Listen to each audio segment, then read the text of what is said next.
Hello and welcome. As visual beings, we rely on images to perceive the world and make meaning. Imagine I ask you to draw a human body. How would you depict this body? Body ideals reflect social meanings about how we dwell in spaces, both physical and cultural. We often interpret bodies with categories of gender, race, ethnicity, class, and belonging, or not, through modifications such as hair, skin, clothing.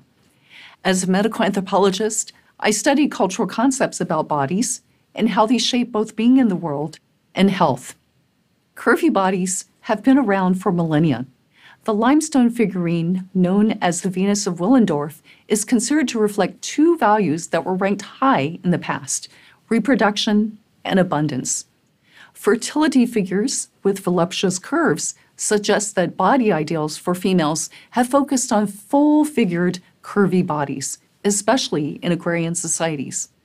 Low waist to hip ratios, or hourglass figures, have long been considered to be more attractive from an evolutionary perspective in terms of the ability for childbearing. Then something changed. In the past century, body ideals shifted significantly when Western societies increasingly featured thin-bodied female models in mainstream media. The Western body ideal in the 1960s was Marilyn Monroe. By the 1970s, magazines featured Twiggy. That's a huge shift, and such body ideals continued shrinking. Throughout the 1980s and 90s, the gap between the average size of regular women and the size of models continued to grow.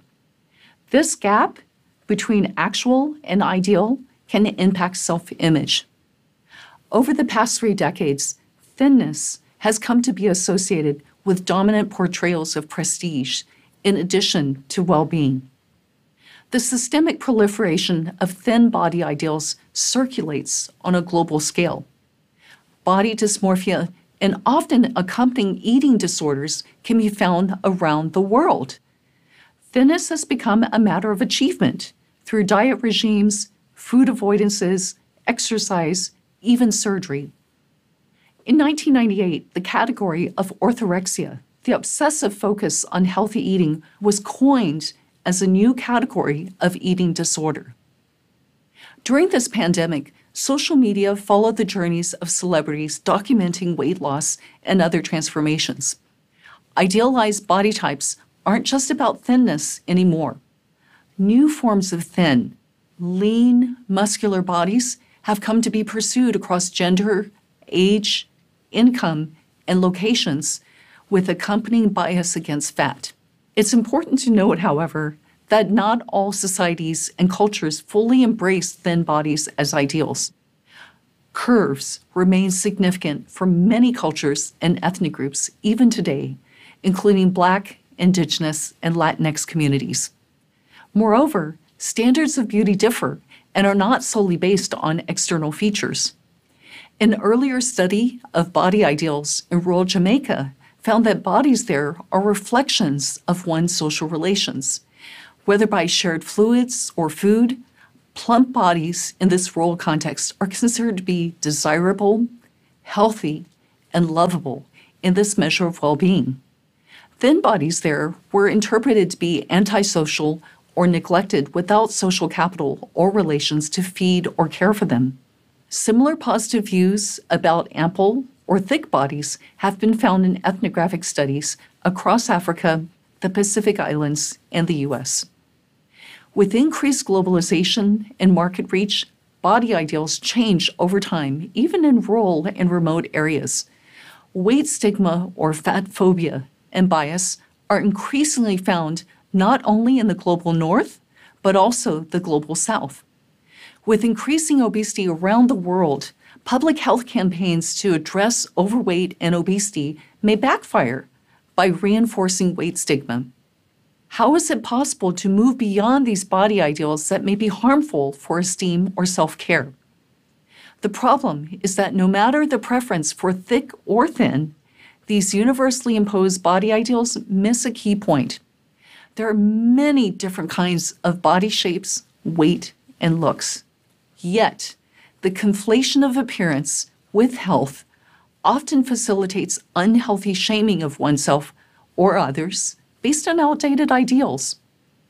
The good news is that body diversity is being recognized as a critical component and reflection of social diversity, equity, and inclusion. In calling out standard media portrayals, which feature size 2 models, while the average American woman may be a size 16, body diverse activists, along with earlier queer and Black activists, have pointed out the harm of body shaming and advocate instead for retraining social lenses on systemic ideals. With increasing body positive advocacy, there's been a shift in national and global ad campaigns that feature more diversity of bodies, skin color, hairstyles, and even age. Another way to enhance body diversity entails expanding where we look to for diverse bodies. For instance, sports events are major stages where bodies are on display. Rather than uniformly thin or lean, different proportions, sizes, and abilities can be seen in the bodies of Olympians, Paralympians, and other athletes. Beyond athletes, ad campaigns for clothing or cosmetics may also feature a range of ordinary consumers to represent their brand as accessible and inclusive. These approaches are helpful correctives to address the divergence between ideals and actual lived bodies in everyday life. These are important directions, addressing narrow body ideals by expanding diversity and inclusion of bodies that become the focus of media, social media, and advertising. Nonetheless, these images keep our views, often subjective, on outer body features, as opposed to objectively thinking about health. If we are concerned about health and well-being, then we need to go beyond body standards or ideals. We need to consider how healthy bodies are based on what's going on inside rather than focusing on externalities. Medical anthropology, the history of medicine, and comparative knowledge offers insights on how to examine bodies in different ways. All the classical systems of medicine, Ayurveda, Chinese, Greco-Islamic, as well as indigenous healing knowledge, understood bodies through one's life force and energy in connection to natural and social environment. Energetic qualities of bodies, such as dosha, chi, or vital essences, such as blood, are much more significant than external features. The outside body was a reflection of one's interior to understand what was happening inside for health and balance. Well-being meant being able to harmonize one's body in relation to dynamic relations between vital substances, human organs, and one's environment to live as long as possible. The immune system and microbiome are contemporary examples that help to understand human bodies in relation to entities such as bacteria, microbes, or pathogens. These offer key opportunities to reframe body ideals that engage vitality from within, such as metabolic health, rather than focus solely on externalities or ideal representations. We are in dire need of healthy bodies, societies, and environments. We come in all shapes and features that are desirable and beautiful. By caring for healthy bodies, placing more value on internal vitality, which takes into account living in relation to our environment and each other, we might be able to experience better health and collective well-being in this century.